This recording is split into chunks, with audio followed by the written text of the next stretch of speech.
Hey guys, अगर तुम class 10th में हो तो ये वीडियो तुम्हारे लिए बहुत ज़्यादा इंपॉर्टेंट होने वाली है, क्योंकि इस वीडियो में बात करने वाली हूँ कि अगर तुम क्लास 10th के किसी ऑनलाइन बैच में हो, ताकि most of the students like उसी ऑनलाइन बैच में ही पढ़ते हैं। लाइक बहुत सारे प्लेटफॉर्म्स हैं उनके ऑनलाइन बैच में। तो मैं भी 10th में उनमें से किसी एक बैच में थी। लाइक बता ही देती हूँ, मैं आरब बैच में थी नेक्स्ट टॉपर्स के, और मैंने पूरे साल नेक्स्ट टॉपर्स को बहुत अच्छे से फॉलो करा है। लाइक आरम बैच में थी, अभी बैच में थी, और मैंने सारी मैराथन सारी चीज़ें सारी अटेंड करी हुई हैं। आई थिंक मैं तुम्हें अच्छे से बता पाऊँगी कि क्या रिसोर्सेज इनफ हैं, या फिर तुम्हें लाइक बहुत सारे कॉमन डाउट्स जो तुम्हें लाइक स्टार्टिंग में आते हैं पर वो क्लियर नहीं हो पाते, मेरे भी नहीं हो पाए थे। तो वो बहुत कॉमन डाउट्स के बारे में बात करने वाली हूँ। So let's start. तो कुछ ये सारी चीज़ें हैं यहाँ मैंने लिख दी हैं, इन सारी चीज़ों के बारे में बात करने वाली हूँ मैं। सबसे पहले स्टार्ट करते हैं, पहले बात करते हैं क्या बैच इनफ है। लाइक अगर तुम किसी भी बैच में हो तो क्या इनफ है या फिर हमें और भी कुछ करना चाहिए। सो देखो, बैच तो मोर देन इनफ है, तुम्हें इससे ज़्यादा कुछ करना ही नहीं, क्योंकि चीज़ें इतनी टफ नहीं है जितनी तुम्हें लग रही बैच में ही पड़ी थी, और उसके अलावा मेरे को कुछ करने की ज़रूरत नहीं पड़ी। और हाँ, बैच इनफ है, तो वहाँ के जो रिसोर्स तुम्हें मिल रहे हैं वहाँ पे, notes, modules, classes regularly attend करते रहो, इनफ है। क्वेश्चन है क्या हमें एक्स्ट्रा बुक कौन सी लेनी चाहिए अगर हम बैच में हैं तो किसी बैच में। तो अगर तुम किसी भी बैच में हो तो तुम्हें एक्स्ट्रा बुक लेने की तो ज़रूरत नहीं है। लाइक पर्सनली मैंने एक बुक ली थी PYQs की बस, और मैंने सैम्पल क्वेश्चन पेपर लिए थे। वो तो मैंडेटरी है सैम्पल क्वेश्चन पेपर लेना, पर वो तो बात की बात आ गई। अभी आपको कोई बुक लेना है या फिर कोई क्वेश्चन बैंक, तो मैं तो तुम्हें सजेस्ट नहीं करूँगी कोई क्वेश्चन बैंक लेने का अगर तुम किसी बैच में हो, क्योंकि लाइक बैच में ही तुम्हारा हो जाता है अगर तुम रेगुलरली ACT सॉल्व कर रहे हो। और यहाँ पे मैं सही से लाइक स्पेशली RM बैच की बात करी, क्योंकि मैं वहीं थी, और बाकी बैचेस के बारे में उनको पता नहीं है उतना। तो आई गेस अब तो क्लास 10th वालों को मैथ्स में मॉड्यूल भी मिल रही है, क्योंकि पेपर टफ आ रहे हैं। तो आई थिंक इतना इनफ है, तुम उतना ही कर लो अच्छे से। ACP और WBP, DPP, ये सारी चीज़ें तुम कर लो अच्छे से, इनफ है इतनी चीज़ें। मेरे को लगता है इसके अलावा तुम्हें और बुक्स पे जाना चाहिए।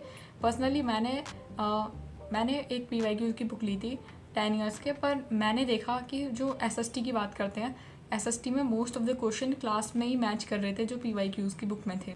मतलब सारे PYQs तुम्हारी क्लास नोट्स में ही कवर हो जा रहे हैं सोशल साइंस में, तो तुम्हें लेने की ज़रूरत नहीं है। मेरे को बाद में रिग्रेट हुआ था कि मैंने क्यों ले ली, क्योंकि मैक्सिमम सारे क्वेश्चन तो मैं क्लास में कर चुकी हूँ, तो क्या ही लेने का फ़ायदा हुआ। तो इसलिए मैं तुम्हें सजेस्ट नहीं करूँगी कि तुम लो। और साइंस में भी तुम्हारा इनफ है, ज़रूरत नहीं है तुम्हें कोई बुक लेने की एक्स्ट्रा। मैथ्स में अब तो पहले मॉड्यूल नहीं मिल रही थी हमें, लास्ट ईयर मॉड्यूल नहीं मिली थी मैथ्स के लिए, तो इस साल मॉड्यूल भी मिल रही है। तो आई गेस इतना इनफ रहेगा तुम्हारे लिए, इतना ही अच्छे से करो। और फिर भी टाइम मिल रहा है तो तुम PYQs उठा के देख सकते हो एक बार ऐसी, और ऑनलाइन सब अवेलेबल है, ऑनलाइन देख लेना एक बार। फिर भी तुम्हें अगर डाउट हो कि मैंने PYQs नहीं करे, वैसे सब कवर हो जाता है उसमें, इतनी तुम्हें टेंशन लेने की ज़रूरत नहीं है, सब कवर हो जाता है बैच के अंदर ही, अगर तुम रेगुलरली चीज़ें कर रहे हो तो। एक सबसे ज़्यादा कॉमन डाउट जो मेरे को भी आया था, लाइक क्या हमें क्वेश्चंस नोटबुक में लिखने चाहिए। तो लाइक हाँ, अगर SST के नोट्स के बारे में तुम्हें कुछ भी जानना है, लाइक क्वेश्चन लिखने चाहिए नहीं लिखने चाहिए, तो मैंने एक स्पेसिफिकली अपने खुद के नोट्स शेयर कर रहे हैं उस वीडियो में, जो वीडियो आने वाली है 26 मई को, तुम वो देख लेना। उसमें तुम्हारे सारे डाउट्स क्लियर हो जाएंगे, सोशल साइंस के नोट्स बनाने हैं, कैसे बनाने हैं। तो वो वीडियो बहुत इंपॉर्टेंट होगी तुम्हारे लिए, और मैंने अपने खुद के नोट्स भी वहाँ पे दिखाए हैं, तो उससे तुम्हारी बहुत हेल्प होगी, तो वो वीडियो देखना ज़रूर। और अब बात करते हैं साइंस में क्या क्वेश्चन हमें नोटबुक में लिखने हैं जो क्लास में करा रहे हैं। तो सारे क्वेश्चंस नहीं लिखने तुम्हें अपने नोट्स में, लाइक सारे क्वेश्चंस एक एक लाइन के जो तुम्हें देखते ही दिख रहे, पता चल रहा है कि ये तो मेरे को आता है, वो मत लिखना। जो तुम्हें लग रहा है कि थोड़ा टफ है या थोड़ा सर ने बताया या इंपॉर्टेंट है, इंपॉर्टेंट क्वेश्चंस, और जो तुम्हें लगे टफ है वो क्वेश्चंस अपने नोट्स में लिखना है, सारे मत लिखना। और जो ऑप्शंस होते हैं ऑप्शंस को नहीं लिखना होता। आई होप मैंने ये क्लियर कर दी। और मैथ्स में तो लिखने ही होते हैं क्वेश्चंस नोटबुक में। तो आई होप तुम्हारी ये चीज़ क्लियर हो गई होगी। यहाँ से अब बढ़ते हैं नेक्स्ट टॉपिक पे। तुमने अपनी कोई भी क्लास अटेंड करी after school, after coaching, like तुमने कोई भी क्लास अटेंड करी, चाहे ऑफलाइन चाहे ऑनलाइन, सबकी बात कर रही हूँ।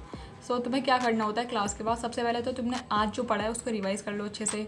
उसके बाद उन क्वेश्चंस को रिवीजन इन द सेंस तुमने जो भी पढ़ा है उसे एक और बार वापस से रीड कर लो, या फिर क्वेश्चंस लिख लिख के देख लो।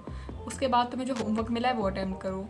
ये तुम्हारा आज की क्लास का जो भी होमवर्क है वो तुम्हारा नेक्स्ट क्लास से पहले ख़त्म हो जाना चाहिए करना, ठीक है। और इनफ टाइम मिलेगा तुम्हें, इतना भी कोई है। और डेली प्रैक्टिस तो तुम्हें करनी है, लाइक जो भी तुम्हें मॉड्यूल मिल रहे हैं, ACP मिल रहे हैं, उन्हें रेगुलरली सॉल्व करते रहो। और तुम्हारे कहीं और दूसरे बैच में कुछ और मिल रहा है तो DPPs वगैरह रेगुलरली सॉल्व करते रहो। ऐसे मत छोड़ दो कि बैकलॉग बन जाए। सो रेगुलरली अटेंड करो क्लासेस और सारी चीज़ें रेगुलरली करते रहो। और नोट्स कैसे बनाने हैं लाइक उसके लिए मैंने एक सेपरेट वीडियो बना दी है, वो आएगी, तुम वो देखना। और बाकी स्ट्रैटेजी वीडियोस तुम्हें और ज़्यादा डीप में जाननी है तो मैंने बहुत सारी चीज़ें पहले ही क्लियर कर रखी हैं इन सारी वीडियोस में, तुम देख सकते हो ये सारी वीडियोस, इनमें मैंने और अच्छे से स्पेसिफिकली बात करी है। So that's it for the video. I guess मैंने तुम्हारे डाउट्स क्लियर कर दिए होंगे। लाइक ये ऑनलाइन बैच में थी और मैंने सारी चीज़ें फॉलो करी हैं, तो आई गेस मैं द राइट पर्सन जो तुम्हें गाइड कर सके। ठीक है, so that's it for the video.